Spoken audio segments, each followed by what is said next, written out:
صعبة وحاسمة، وكل المباريات حاسمة. يمكن ظروف الدوري هذا الموسم اللي خلت المباراة النهائية أو المباراة الأخيرة هي المباراة الفاصلة أعطت لهذه المباراة أهمية، ولكن جميع الدوريات لم تكن بالساهل، وكانت دائما مباريات حساسة، وهذا حال الدوري. هل طرد الأثر على نتيجة المباراة أبو محمد شايف اليوم طرد؟ أما بالأخير طبعا الطرد كان شيء إيجابي لنادي الكويت، ولكن يتحمل تبعاته من قام اللاعب اللي قام بطرد. هذا شيء طبيعي، هذا جزء من كرة القدم واستفدنا من الطرد.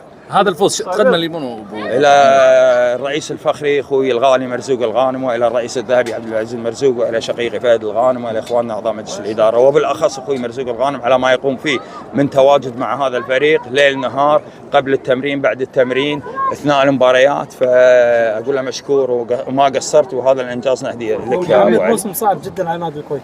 طبعا كل المواسم صعبة، ما في موسم صعب، ولكن أنت بحكم حساسية الدوري هذا الموسم ووجود العربي منافس لك في كل الجولات، فبالأخير يعني كانت كل نقطة محسوبة. محمد ايش رايك في الدوري الكويتي فقط اللي راح يصير الدوري العام؟ والله ما عندي فكرة تفصيلية عنه، فما أقدر أعقب عليه. خل أعرف شنو الموضوع بالضبط وارد عليه. أمنياتك للعام المقبل؟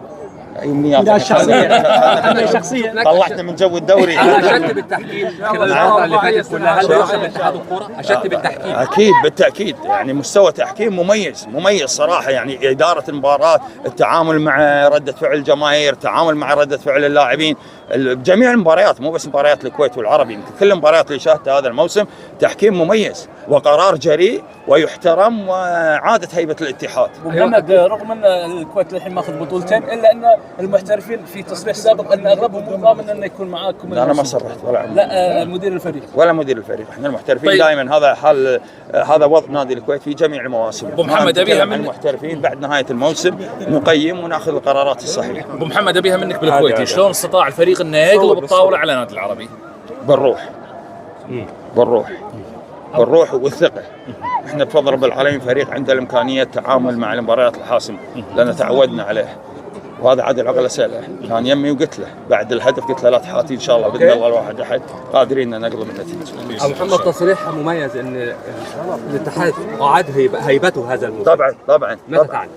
اعني انه قام ياخذ قرارات بدون رجوع الى الانديه بما فيهم نادي الكويت، وهذا اللي نتمناه، ان يكون هناك صاحب قرار ياخذ القرار بما يراه مناسب لمصلحه الرياضه الكويتيه، وعلى جميع الانديه التعامل مع هذه القرارات، وهذا هو الصح. نادي الكويت يلعب على اكثر من جهه، هل ده ممكن يكون عامل سلبي ام ايجابي؟ لا بفضل رب العالمين لدينا 23 لاعب على نفس المستوى، وقادرين ان شاء الله على ان ننافس في جميع البطولات، والتوفيق من رب العالمين.